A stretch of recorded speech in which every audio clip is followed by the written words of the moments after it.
اور آئینے میں اپنا چہرہ دیکھا تو مجھے وہ لڑکی نظر نہیں آئی جو خواب دیکھا کرتی تھی، بلکہ ایک ایسی عورت دکھائی دی جو سچائی کے دہانے پر کھڑی تھی۔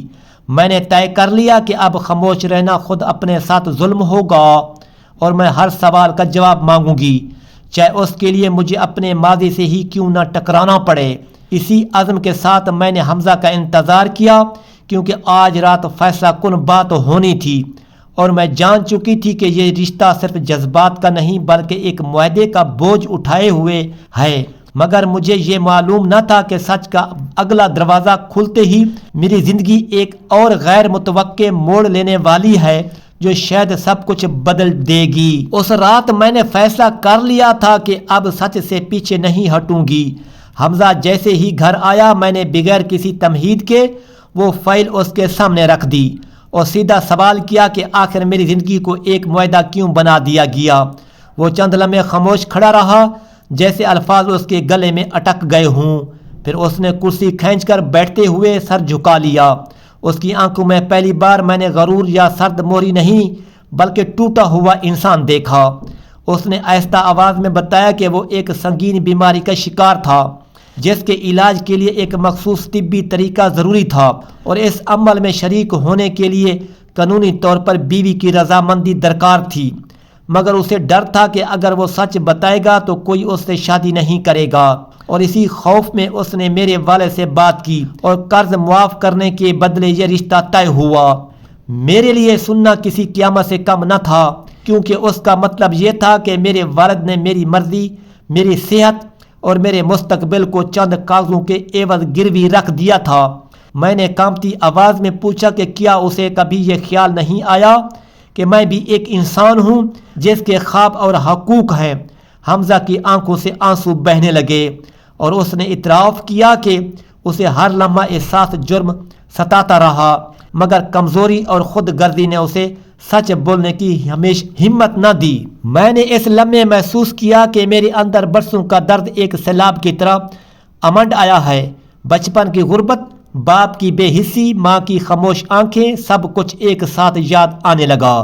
میں چیخنا چاہتی تھی مگر آواز جیسے کہیں گم ہو گئی تھی۔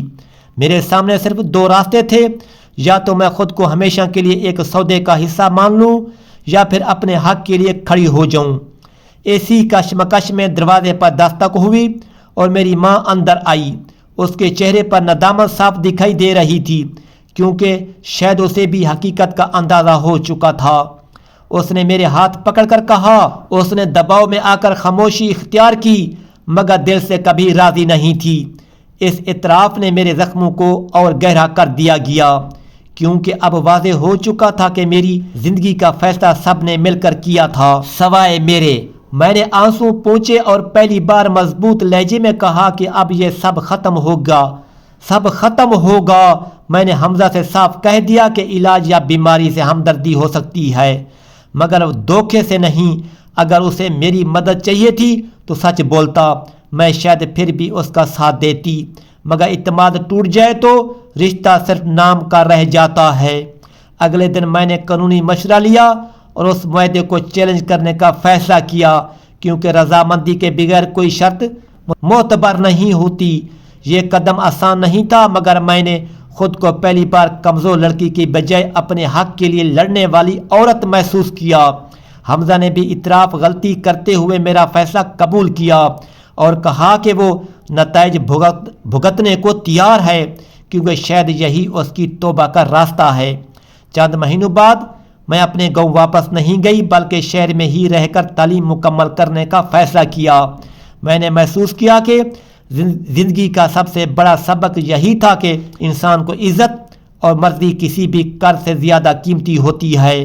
میں نے اپنے اندر ٹوٹے خوابوں کو دوبارہ سمیٹا اور نئی شروعات کی۔ کہانی کا نچوڑ یہی ہے کہ غربت، بیماری یا مجبوری کبھی بھی کسی انسان کی رضا کے بغیر اس کی زندگی کا سودا کرنے کا جواز نہیں بن سکتی۔ سچ چھپایا جائے تو وہ زخم بن جاتا ہے اور جب سامنے آتا ہے تو رشتوں کی بنیادیں ہلا دیتا ہے، مگر اگر انسان ہمت کر لے تو وہ انہیں ملبوں سے اپنی نئی پہچان بھی بنا سکتا ہے۔ میں عائشہ جو کبھی قرض کے بدلے ایک خاموش دستخط بن گئی تھی، آج اپنی زندگی کا فیصلہ خود کرنے والی عورت ہوں، اور یہی میرا اصل انتقام بھی تھا اور میری اصل آزادی بھی۔